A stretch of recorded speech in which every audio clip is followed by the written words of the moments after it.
Hi everybody, my name is Mairead O'Connor. I'm the Skills Development Senior Manager at The Wheel, and we're really delighted to be involved in this project. It's a really important one, and we're really excited to be working with communities right across the whole wider Midlands region and with our partners in Urban Foresight. And it's been really energising even so far, I think, for the team here, meeting with and engaging with communities like yourselves. And I suppose just to say, as a Rossi myself, particularly excited to be here this morning, and great to see such turnout and interest. The project, as kind of Graham has already referenced, is at its core a kind of a training and mentoring programme, working with communities right across the 8 counties, those 21 communities in particular, and the idea is that we, in the project team, will be working with communities over the course of most of the rest of this year, to really support those ideas come, I suppose, to develop, and then kind of plans and action plans around how we can kind of take them to the next stage.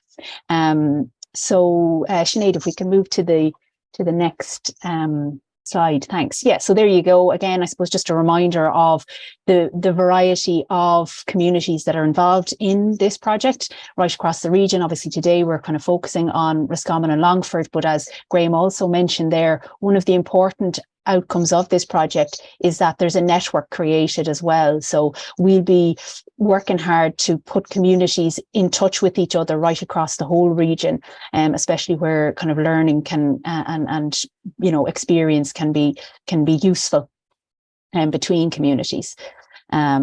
So the next slide, I suppose, as well, which is really kind of just briefly looking at where we've come with the project so far. It launched in December.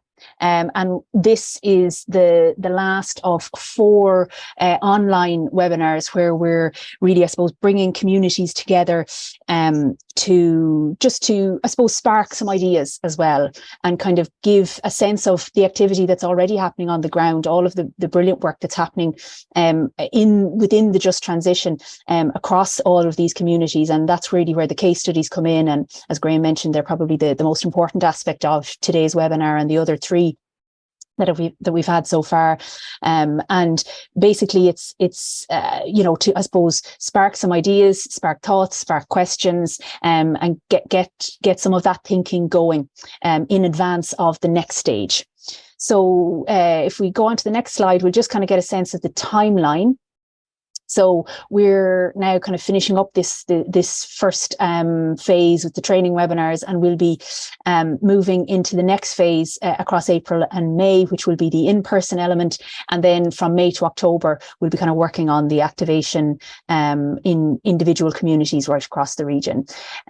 So in terms then of this first or this next phase, the community transition dialogues.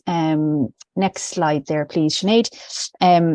This is really kind of taking place over the course of April and May, and we will be hosting workshops in person in relevant communities all across the 21 communities. The workshops will be co-created with the communities themselves. So the team here, Johnny and Maria, have already been reaching out to communities across the region, and in developing these workshops, we will be speaking to and working with communities in order to make sure that we're hitting the themes that are relevant to you, and in each instance that it's I suppose we're kind of pulling together the most useful workshop. But I suppose what we're aiming to do in each of the in-person workshops is to find out what's already happening on the ground, kind of explore that, then look with you at what actually is needed. What issues do you want to address with Just Transition funding? Like, what are the gaps in your community?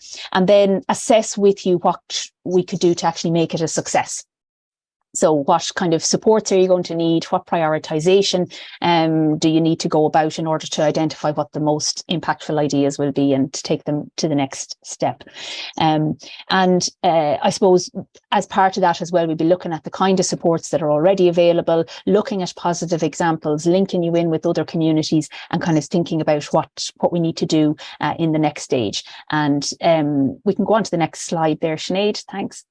And that next stage then, following the in-person workshops, is between May and October. We're going to be, I suppose, providing the communities with more support, more mentoring, more guidance, kind of walking alongside you as you develop your action plan and your project plan. And that could be that kind of one-to-one guidance and mentoring. It could also be, as Graham mentioned, linking you with others who are involved in similar projects, working with you to map the resources in your community, provide kind of project life cycle guidance, work with you on funding plans and troubleshooting as challenges arise. So it's there to be, I suppose, an ongoing support across that period as you begin to plot out the project plan, the action plan. And as a part of that, then I suppose we'll be creating a toolkit, basically all the building blocks that you'll need in order to make the project a success. And then the final element in October will be a showcase. And that showcase is basically to shine a light on all of the good work that's been done, the project plans, and again, I suppose, share those project plans with each other and celebrate the success so far. So that's, I suppose, the main bulk of the project.